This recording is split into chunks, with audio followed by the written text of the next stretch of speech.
Et salut les amis, c'est CryptoPartage, c'est un plaisir de vous retrouver pour la vidéo d'analyse du 13 mars 2021.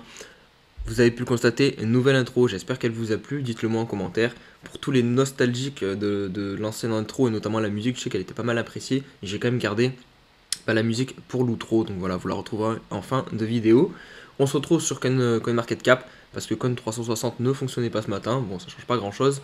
Donc le Bitcoin qui est toujours sous les 58 000 dollars, il bloque à l'ACH tout simplement. Il est en train de travailler la résistance, on verra si dans les jours à venir il réussit ou non à passer au-dessus.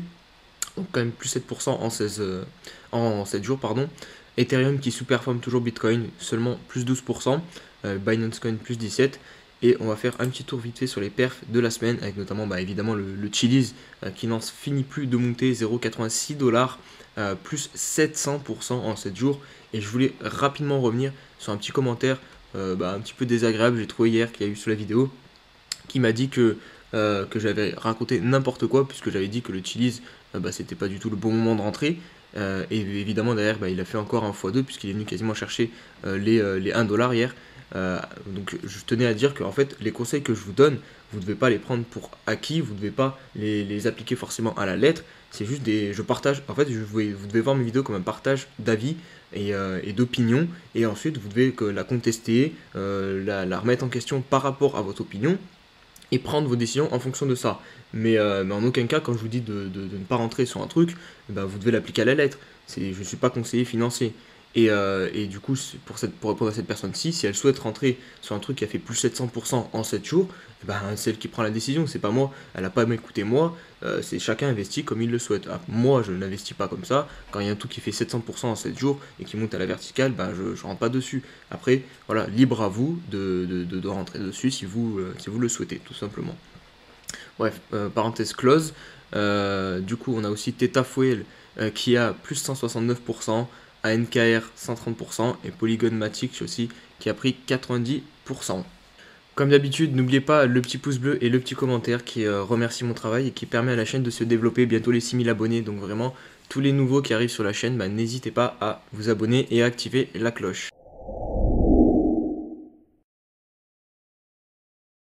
Allez, on débute les news par ce petit chart BTC, histoire de faire un petit point sur l'évolution du bull run. Donc depuis le halving, on constate qu'on est sur un 6,6 d'augmentation. Si on compare avec le bull run 2017, donc on était sur un x30, et si on est avec le bull run de 2013, un x92. Donc voilà, pour l'instant, on a encore de la marge en termes de multiplication si on prend les performances passées. Cependant, si on prend par contre le temps qu'on a eu pour atteindre l'ATH, notamment en 2013, on voit qu'on a eu 372 jours. On est déjà à 305. Donc potentiellement, il nous resterait plus que 70 jours environ si on se base sur ce qui s'est passé en 2013. Si on prend 2017, par contre, le bull run avait été plus long, donc 526 jours. Donc voilà, c'est pour donner un ordre d'idée, mais on commence quand même à arriver plus vers la fin du bull run que vers le début du bull run, surtout en plus à la vitesse où on monte. Elon Musk qui nous remet une petite couche hier soir sur le Bitcoin avec ce tweet. Donc Bitcoin is an anagram of TBC, donc The Boring Company, boring qui veut dire ennuyeux. Donc voilà, what a coincidence. Donc voilà, c'était libre un peu à chacun de prendre le tweet, de comprendre le sens de ce tweet.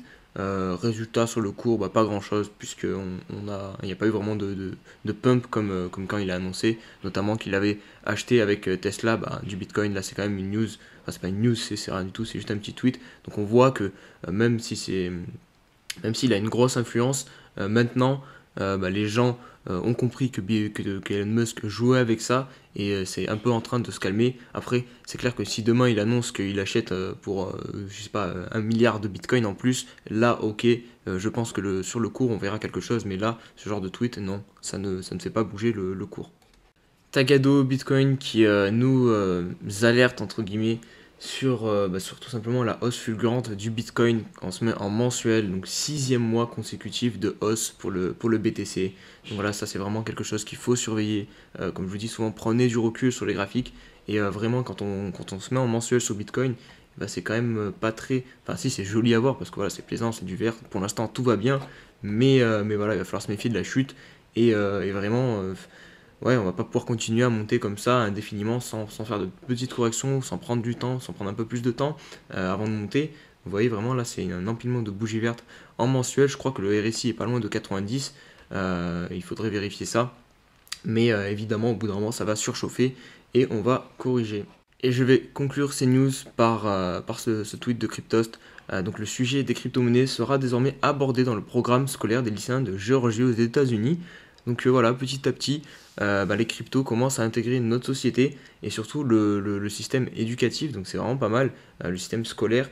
Je sais en plus que du coup, hier on était en live sur le Discord et une personne qui est à Polytech nous a dit qu'aussi elles étudiaient la blockchain.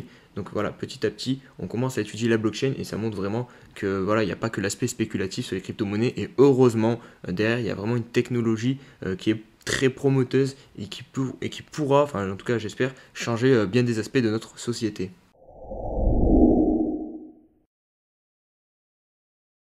Et on se retrouve sur Bitcoin en 4 heures pour débuter, voilà, avec cette fameuse question, est-ce que Bitcoin va réussir à casser son ATH ou il va repartir dans des plus bas?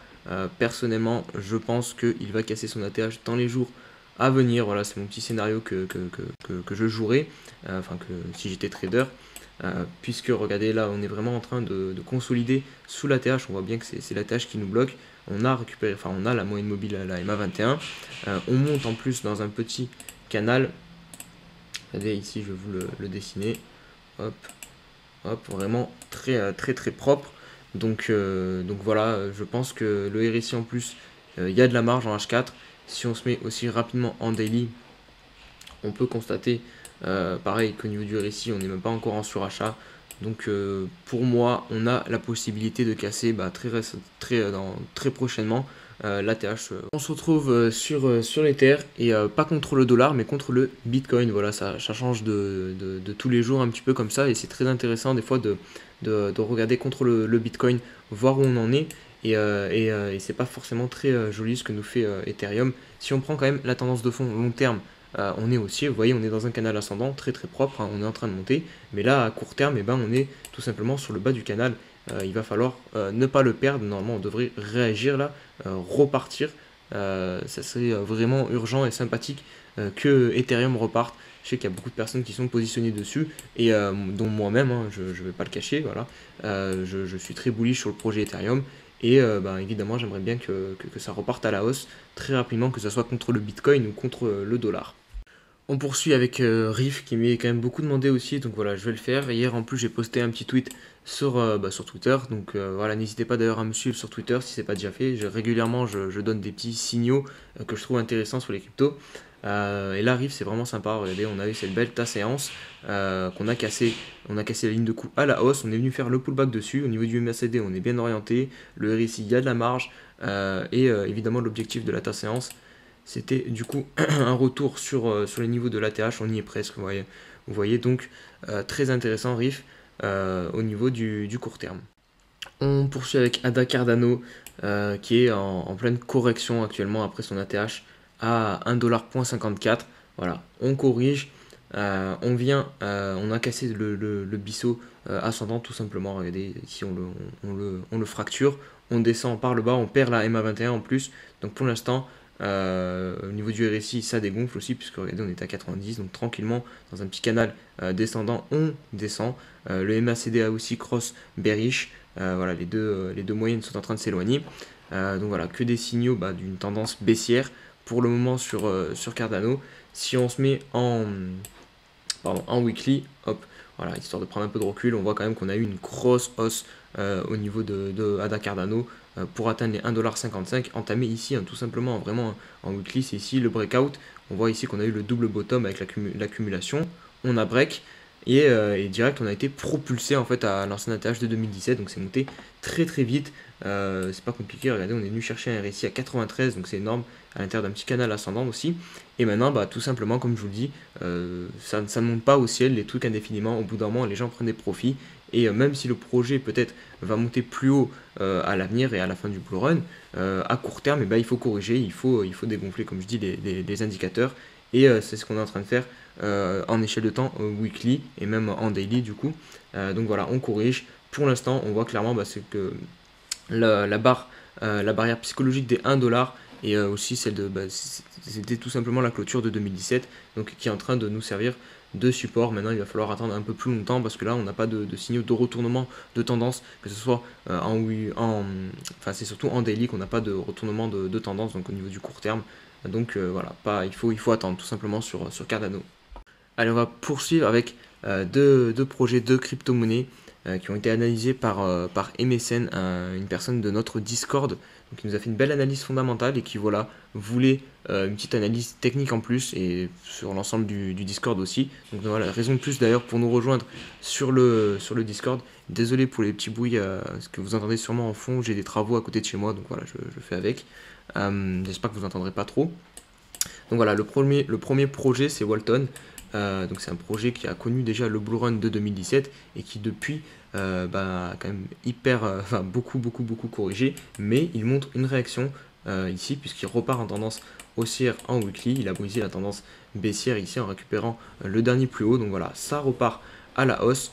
Maintenant je pense que le premier niveau à récupérer ça va être celui-ci. Vous voyez ici on a eu beaucoup de clôtures très intéressantes. Hop, voilà, là il va falloir réussir à passer au-dessus de ce niveau des 1,27. Vous voyez ici on a bloqué, ici ça nous a servi de support et ici on est en train de bloquer dessus. Donc, voilà, il va falloir voir si on réussit à passer au-dessus.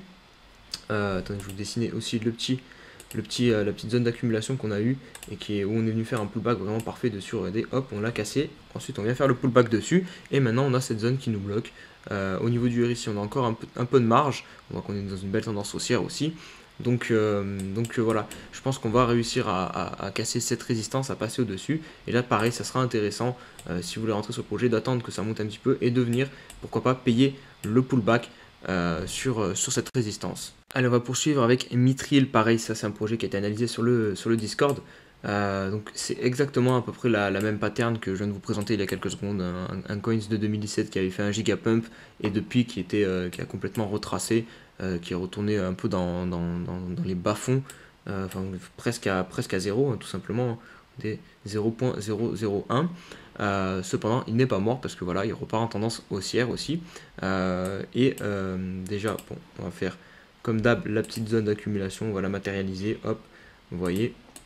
Ici, là, on a quand même eu un fake out, hein, pour moi. Là, c'est un fake out. On réintègre le canal et finalement, hop, on ressort. On ne vient pas réussir à faire un pullback vraiment parfait dessus. Mais du coup, c'est tout comme. Hein.